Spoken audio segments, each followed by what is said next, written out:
Welcome back, traders. This is my market outlook on index futures for the week of May the 4th be with you. So NFP week is over and we are in a new month. Therefore, I'm going to do a top-down analysis starting with the monthly chart and working my way down to the daily. Starting with S&P, this is the June contract for micros, so you don't see the data before March, but that doesn't really matter because you can look at this big move down here as a huge liquidity sweep on the sell side liquidity. Then we rallied all the way back up and pretty much closed near where we opened up for the month. So now think about smart money.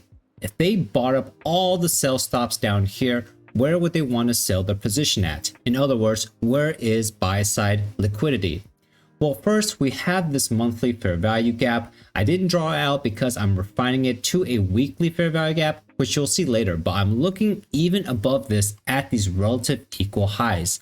These equal highs span across 3 months, so there's a lot of buy side liquidity above here. In the long term, I am looking for all-time highs, but as day traders, we need to pay attention to short-term targets, so I will focus on this weekly SIBI as we go down to the daily.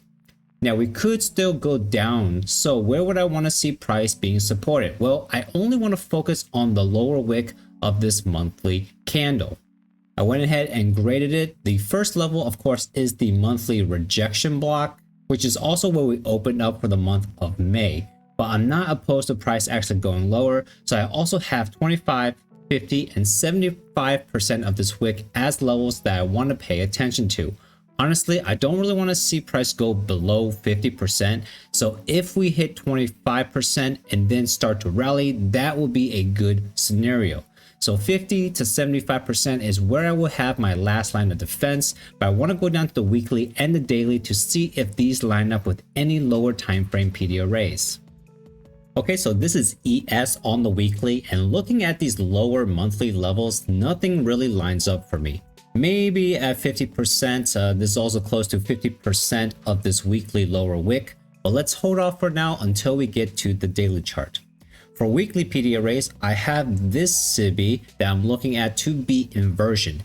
It's just below the monthly rejection block, so we could see a swipe into this, but ideally price will stay in the upper half. If you look at the last 2 weeks, we have a lot of up and down here. So I'm looking at this as a balanced price range, which only covers the lower half of this inversion fair value gap. So that's why I expect price to stay in the upper half should we come down here. As for targets, of course, these smooth highs, but near term, I want to aim for this swing high within the weekly SIBI. But don't be too stubborn because we do have a weekly volume imbalance here at the low of the SIBI. So this would actually be my take profit level because we could come up here just to create equal highs and then save the liquidity for a later date. Going down to the daily chart. Now I know there's a lot going on, but focus on what I am pointing out so you don't get overwhelmed. So on the weekly, I said that my buy side target was going to be the low of this SIBI, but looking at the daily, I will actually have the majority of my position off somewhere around here because looking left, there is a daily SIBI, there is a daily volume imbalance, and a swing high within the SIBI. So pretty much identical to the weekly chart. Now, if this doesn't show you that price is fractal, I don't know what can convince you. So anyways, looking lower for support, we have, of course, the weekly inversion fair value gap and the balanced price range, but I have my eye on 50% of this daily lower wick. If we do go into the BPR, I will want to see support here. I don't want to see price go any lower than this until we take out the buy side liquidity.